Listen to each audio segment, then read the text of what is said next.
by sorrow, it is difficult to find words.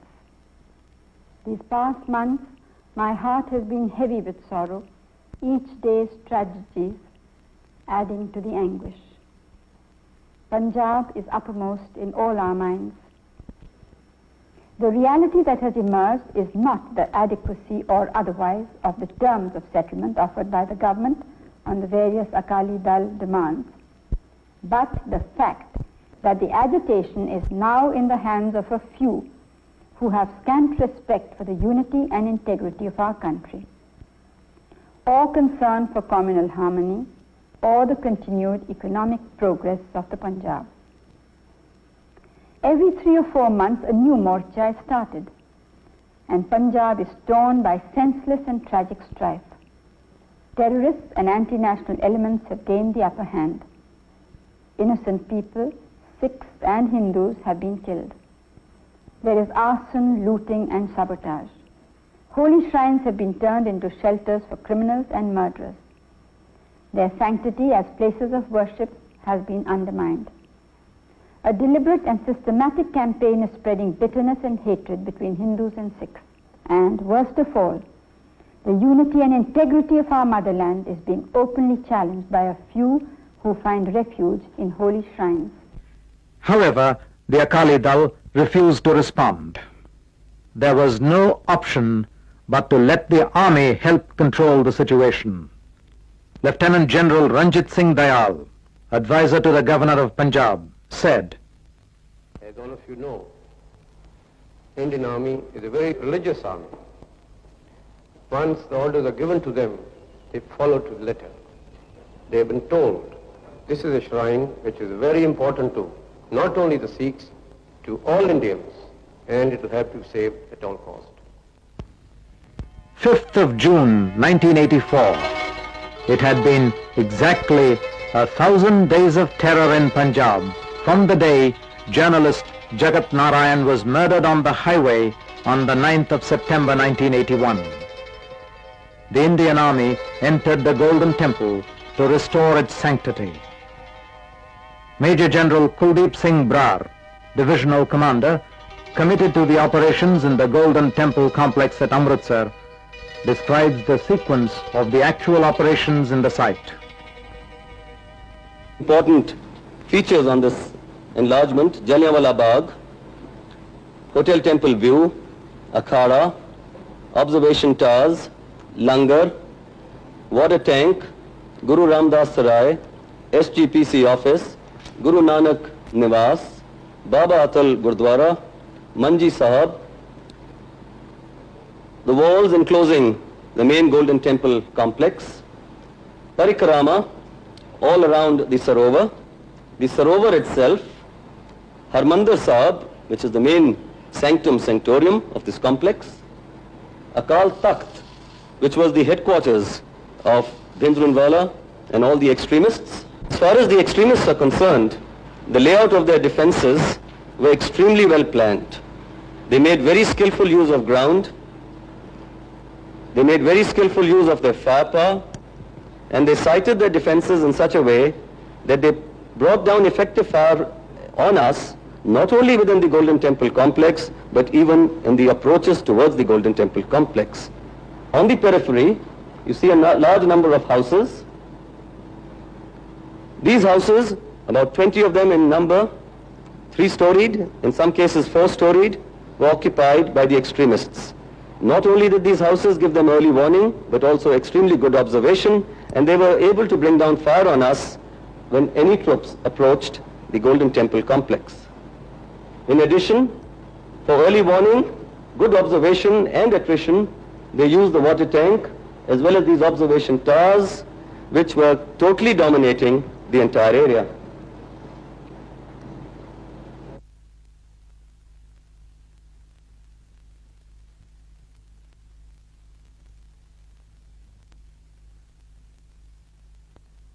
The main entrance, which is shown here, also had 2 very dominating buildings on both sides, and any movement towards the main entrance came under heavy fire from both these buildings, in addition to the main wall itself. This gate on the opposite side was similar to the main entrance and played a similar role on the southern flank.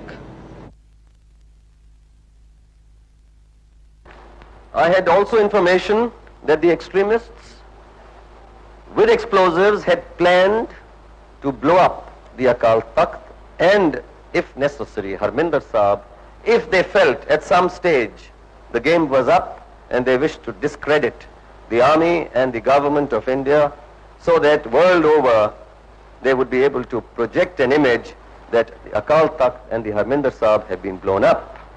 I had tasked a team of commandos to get into the Akal Takht and defuse any explosive systems that they could come across so that such an situation doesn't arise. I had infantry tasked to get in from the main entrance and fan out on both sides and get a foothold onto the northern extremity. I also had infantry to break in from the eastern gate and start moving them their way towards the Akal Takht and secure the southern flank.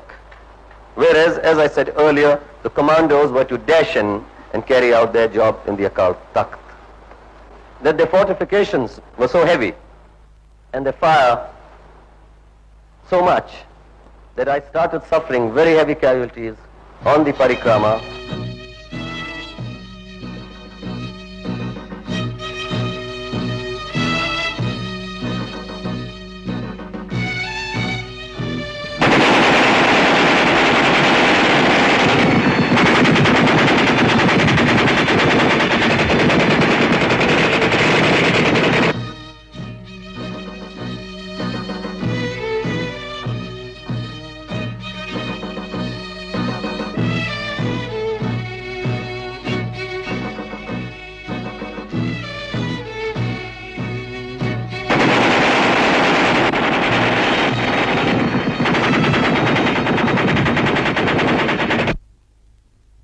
These walls and buildings, some of them three-storied, were occupied on rooftops, the third floor, the second floor, the first floor, as well as the ground floor.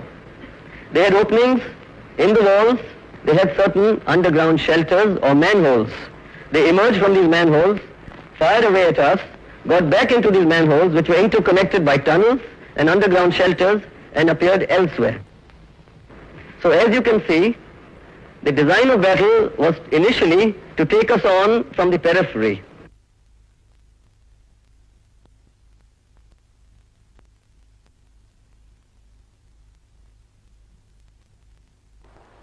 The extremists who were sitting on top, on the first floor and the roof floor, my infantry which was moving directly below them, came under grenades. And these were very lethal grenades, a large number of which had been constructed by them in a grenade factory, very innocuously located on top of the eastern gate. So grenades were being hurled down, whereas automatic fire and rifle fire was being directed on my troops who were coming on into this area. The commandos who had rushed and suffered casualties during their rush had been able to get onto this particular spot near Nisan Sahib. They came now under very heavy fire from Harminder Sahib, from the Akal Takht, and from the buildings across. And I suffered heavy commando casualties. Nonetheless, a stage did come towards about 2 o'clock or so in the morning of the 6th, by which time I had managed a foothold on the northern enclosure as well as on the southern enclosure. We were able to surround the SGPC office, and having entered, Mr. Longowal and Mr. Tora gave themselves up. At this stage, I was getting repeated requests from my subunit commanders and my battalion commanders asking for permission to return fire on Akal Takht and Harminder Sahib because they were coming under very heavy fire from both these places. As far as Harminder Sahib is concerned, I had to veto this request and pass a very difficult order that under no circumstances will any fire be directed at Harminder Sahib. With the result that I had to suffer many more casualties than I could have otherwise suffered. As far as the Akal Takht is concerned, there was no possibility of even closing into Akal Takht, because now the volume of fire that was brought down on us was an undescribable volume of fire. I was therefore left with no other option but to start engaging those firing positions from which my troops were under very effective fire. And it was at this stage, at about 3 o'clock in the morning, that I brought in an APC, an armored personnel carrier, Scott, wheeled, not tracked, onto the parikrama and drove it up to an area somewhere close to the southern gate, in the hope that psychologically this would have an effect and break the will of the terrorists in continuing this fight any further. Out of the 90 commandos which went into this particular point, 46 were casualties. And yet, the restrictions were that you will not return fire on Harminder Sahib. The APC, having got into this position, was knocked out by an anti-tank weapon fired from the Akal Takht within minutes of its arrival. It was now necessary for me, for psychological reasons, to bring one tank forward and the next one slightly ahead. I did use my medium machine guns against him, and about 30 of my boys were able to get into the Akal Takht. Some of my men got charred in this fire that had now engulfed this area. Therefore, I had to pull out some of my charred men and wounded men and get onto these two flanks on the southern side as well as the northern side and engage the Akal Takht with fire while I brought in certain more reinforcements. We were at a certain stage in the early hours of the 6th morning left with no other option but to use our direct firing weapons against the Akal Takht. At that stage, I suddenly found a large fire and smoke as though something had been set afire inside the Akal Takht. There was then a series of explosions. Perhaps the ammunition and the explosives were going off. With these explosions, portions of the Akal Takht started crumbling down, and therefore, as you can see for yourself, although some damage to the Akal Takht has been caused by our action, most of the damage has been caused by the extremists' own action. At that stage, we saw two men move in this particular area who were obviously wounded. We got hold of this chap and put him under arrest. We said, "Where are the rest?" He says, "They're dead." We said, "Where is Jarnail Singh Bhindranwale?"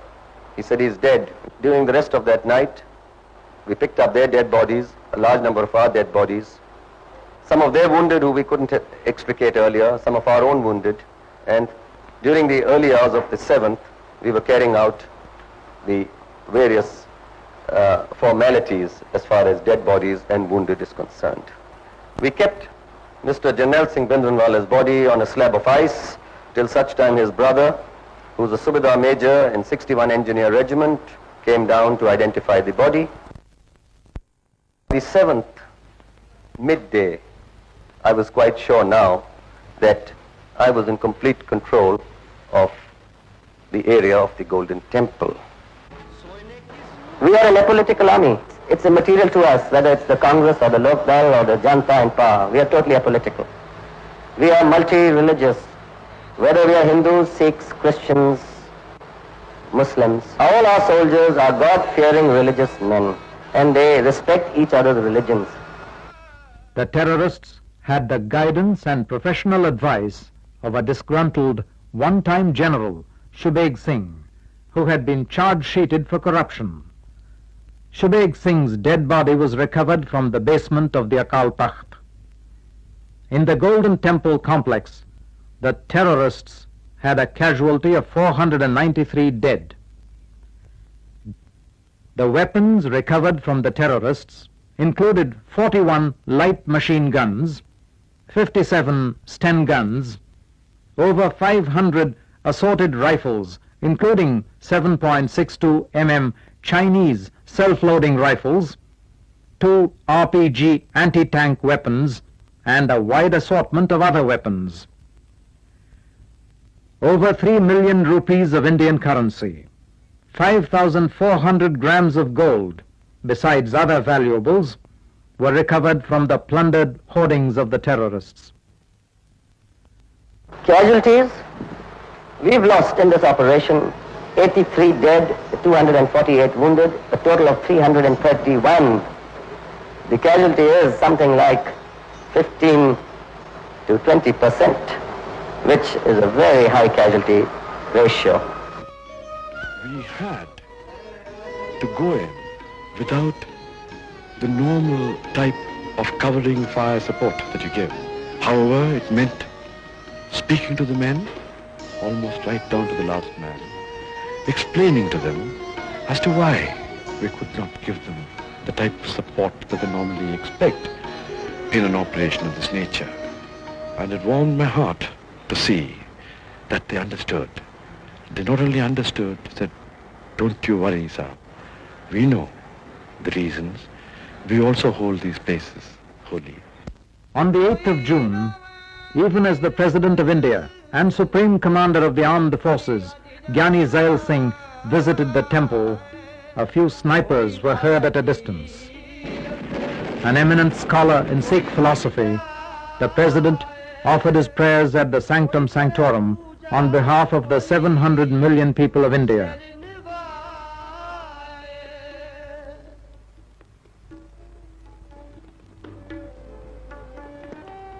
The Kota Sahib is the main sanctum of the Akal Takht, the resting place of the Granth Sahib. While no person is expected to even set his foot on the area immediately above the Kota Sahib, the sacrilegious terrorists had stored large quantities of ammunition right above the sanctum on the first floor. The explosion of these ammunitions caused the final fall of the terrorists, as well as major damage to the Akal Takht. In spite of all the external damage to the Akal Takht, the Kota Sahib remained absolutely intact. Perhaps it symbolized the spiritual message: no external damage can affect me, my children of India. I bless you to progress with unity.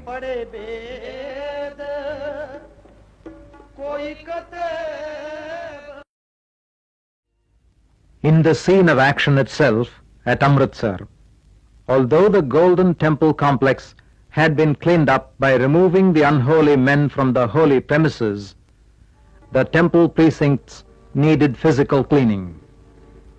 At the time of the last shooting days of this film, we were witness to an event probably without parallel in history. The army was reverentially engaged in this task. Has any army ever attacked a place and immediately after victory worshipped and renewed the place? The question is not right, because the army did not attack the place at all, but only its unholy occupants. Nor does the army consider it a victory in the traditional sense of a war.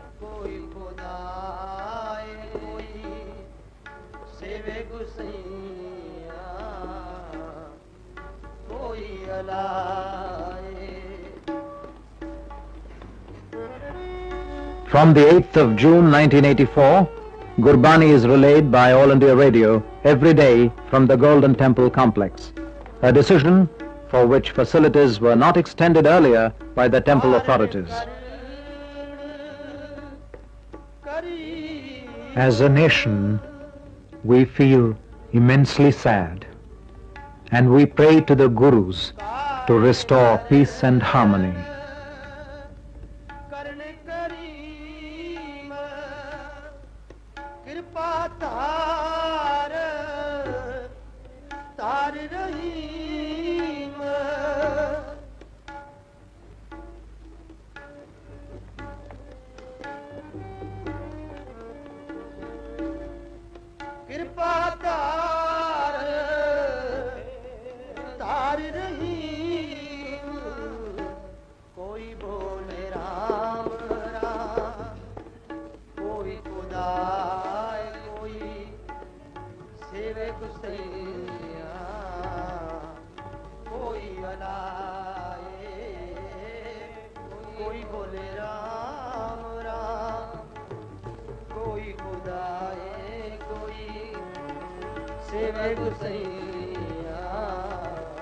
The wounds of surgery may take a little time to heal, but the nation will emerge from it more healthy and strong.